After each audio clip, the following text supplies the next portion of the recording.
Good afternoon, intuitives, and thank you all for watching my last video. I haven't had one do that well since my long break. I guess the more controversial topics that a lot of people don't want to, go there are more popular because it's probably information people are looking for and can't find it, or can't find someone willing to speak openly about it. And, I do the same for the left-handed path and witchcraft, but those make people unsubscribe for some reason. If that's not your thing, just don't watch it. I don't judge you for your faith.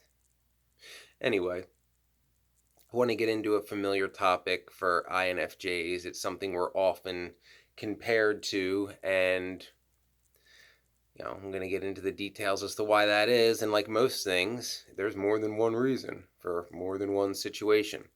So what I want to get into is why INFJs are often called lone wolves and what I'm calling INFJ lone wolf mode. Well, before I get into that, please like and subscribe and help the channel grow because, this is my only way to help people right now because I no longer have a firefighter's badge and I have almost no prospect of ever getting one thanks to the IFF blacklisting me. And I currently live in an area, the only place I've ever lived, and I've lived a lot of places, where my actions of trying to help people, usually, more often than not, are seen as being a villain instead of, being someone helpful. It's just how things are here. They don't like me very much. Please exile me. Anyway, INFJ lone wolf mode can be ascribed to a lot of things. So INFJs, obviously we're introverts and we need alone time, but this isn't really about that. Lone wolf mode goes into actions we'll take or states of mind we'll get into where we will push people away because the people around us aren't genuine, and we'll be like, well, if you're all fake and just using me, fuck all of you. I don't need any of you, kind of thing, out of a sense of principle, integrity, self-respect, and all that. And it can also be ascribed to when it's time to do something uncomfortable that needs to be done, like help someone in a bad situation, and nobody else is willing to speak up and do it. That's when the INFJ will go, well, fuck it, I'll lone wolf this shit and try to get it done. And I'm going to give examples of both of these, but in a nutshell, that's what it is. Every INFJ has had time in our lives where you feel like no one around you understands you, no one around you genuinely cares about you, cares about what you're going through, who you are as a person, what you've been through, the thoughts in your head, what your, hopes, dreams, aspirations, and feelings are, and only basically pretend to be your friend when you're useful to them, usually because, hey, come here, human lie detector. What do you think of this situation? And, oh, what about this problem? Figure this out. Run that through that freakish brain of yours. Oh, okay. Thank you for your help. Dismissed. Yeah, kind of like that. We all sadly go through that. Yeah, we're often used in that regard. Our empathy is taken advantage of. As I always say, as the great Jaga from Thundercats infamously said, better an honest enemy than a dishonest friend. And that can lead to lone wolf mode, too. When you get betrayed by someone who you trusted, who probably pushed you to trust them, who you've helped, and, like usual, didn't ask for anything in return, and then that person out of nowhere stabs you in the back. And so it's like, how dare you pull my secrets out of me? Yeah. And then, because we're usually pretty reserved and even keeled, they're like, oh, well, fuck you. You're not useful. You have something I want, so now I'm going to turn on you and ain't nothing you can do about it. Well, INFJs are vengeful as shit and very patient and play the long game. INFJs aren't pushovers in terms of, well, you hurt me, I'm just going to let it go and it is what it is. No, we get our vengeance sometimes years later. It's just who we are, and we're very cunning in that regard, especially INFJ witches like me. I've like pretended when things like this have happened that it didn't bother me too much because the person that rightfully deserved vengeance sought on them, needed them to let their guard down, and eventually it can be years later the opportunity strikes. The best way to burn someone with vengeance is just airing truth that they don't want to be aired, because all you're doing is telling the truth. I did that to my own cousin. I've talked about it in other videos. great example of that. He betrayed me more than once. So, that can lead to INFJ lone wolf mode because you feel like no one around you is trustworthy. You cannot trust anyone. You cannot confide anyone. There is no one around you who genuinely gives a damn about who you are as a person, and that most of the people around you are simply trying to, they either have apathy for you, which, you can respect that, but the majority of the people are manipulating you and trying to get you to bend the knee and fall in line to some groupthink. Yes, no, INFJs do not need a pack. We are the lone wolf. We are perfectly fine, pursuing our goals, our wants, our hopes, our dreams on our own. And to us, it's better that we do that alone as a lone wolf than to be co-opted into a pack, a lot of times ran by, with an alpha narcissist who simply wants to use us and also takes pleasure in taking things from us simply because they don't want us to have them, and particularly if they themselves want them. In groups like that, even in like a work situation, if, there's like a narcissistic pack thing going on, if someone other than the alpha, say, like gets a good tip or a bonus because, they work a lot and they're good at their job, the alpha's going to be pissed of why that's not theirs. And you see this a lot of times, pack mentality, narcissistic families, especially when the alpha's a narcissistic boomer, because as the great George Carlin said, one of the mottos of the baby boomers is, give me that, it's mine. So anything, nobody's allowed to have anything that they don't have. Good example of that would be, let's say, a boomer and a Gen Xer wins the lottery, and the boomer wins $100,000 and the Gen Xer wins $30,000. The boomer is going to feel entitled to part of that $30,000 because no one is allowed to get anything of any benefit without them getting a piece of it. That can be part of the pack mentality too. Essentially, like, what's in it for me? And then you get that in the pack mentalities too. I'm bringing you into the pack not because I feel like your skills, who you are as a person, can benefit all these other people around. It's simply, I see use for you for a time, but the second you fall out of line with what I want you to do, we're all going to turn on you, and then you'll be a lone wolf against a pack. Not fun. Been there, done that. So that's one example. As I said earlier in the video, some more specific examples. It can be in an instance where you feel like that, how you feel like there's no one around you can trust. So in that instance, INFJ lone wolf mode would be, you're going to gray rock. If you think you're around a lot of narcissistic people, you're going to gray rock. You're going to say very little. None of it's going to be deep. You're not going to reveal any of your secrets. You're not going to use your life experiences to try to help someone going through like something that you went through, and you'd normally be very empathetic and open up and be like, well, I know, this is what you're going through. I went through this. It's basically the same thing. This is what you got to do. Trust me, I've been there, kind of thing. And I know the thoughts in your head.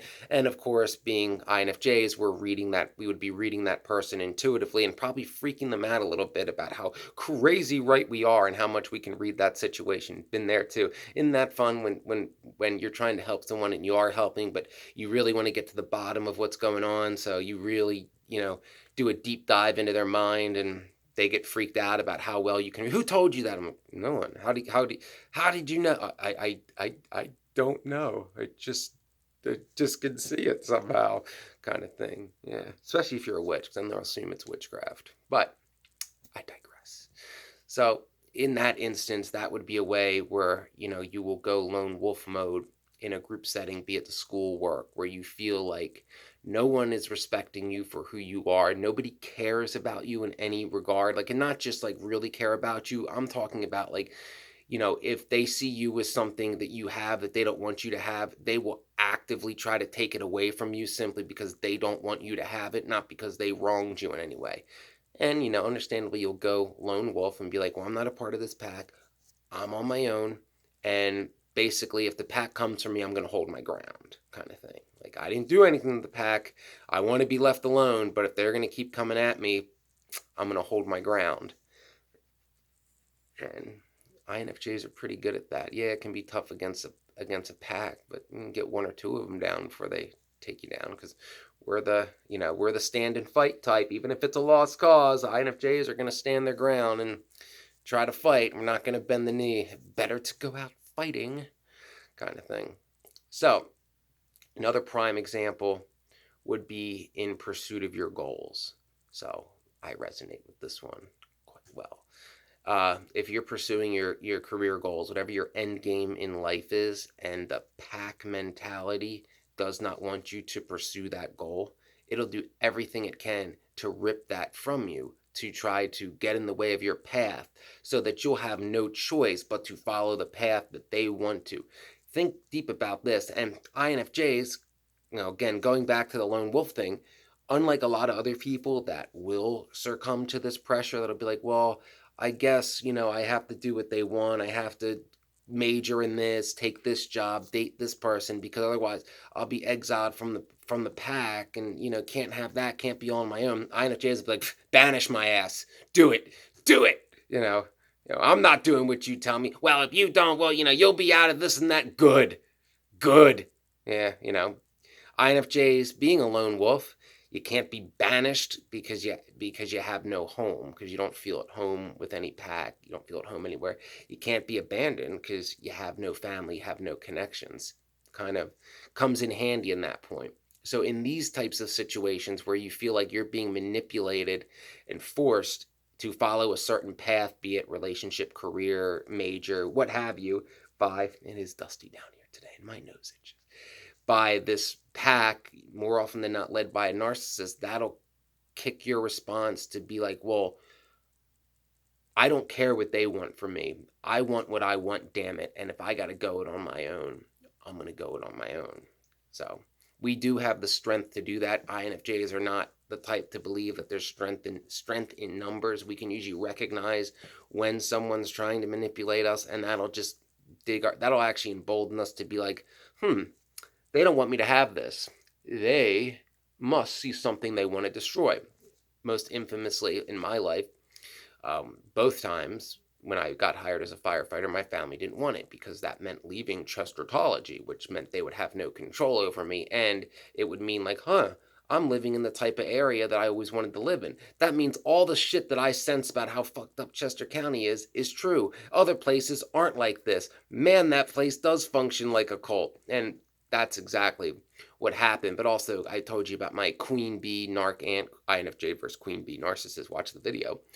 How I couldn't become a professional firefighter because her son never did it, and he never tried. I mean, he didn't get a job he didn't apply to, but because that would outshadow his, volunteer stuff that he does when he feels like it, even though he hasn't worked since 2004 and lives off of his wife, who is a quite successful ER nurse, and he cheats on her. Yes, that is, that's the crown prince of Chester County.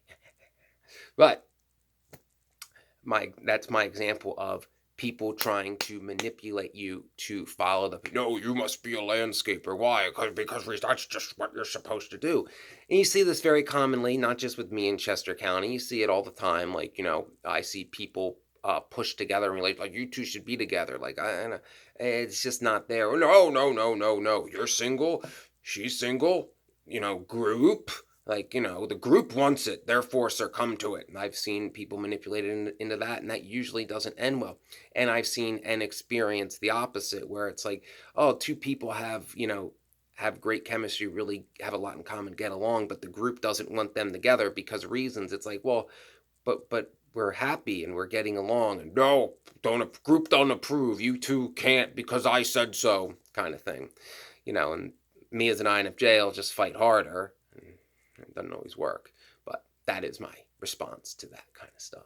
Anyway, these are some examples of INFJ lone wolf mode, how it manifests in certain situations, common situations that'll cause it to manifest. In a nutshell, it basically means an INFJ is going to pursue their hopes, their dreams, their desires at all costs. If it means we have to do it on our own, we're going to do it. And this can be, if, like me, if you seek sense of purpose by helping people. If there's a fucked up situation, particularly if it's somebody you care about, and people are like, well, it's different because the person doing it's in the group, and just let it go. It's like, no, that's fucked up. Someone's got to call them out. No, you can't do that. They're they're in the good old boys club or whatever, and we'll go alone and call it out, and sometimes get vilified for trying to help someone out of a bad situation, not because the situation isn't bad, and not a lot of times because the person who's in the bad situation doesn't want out of the bad situation, simply because the abusers in the club and members of the club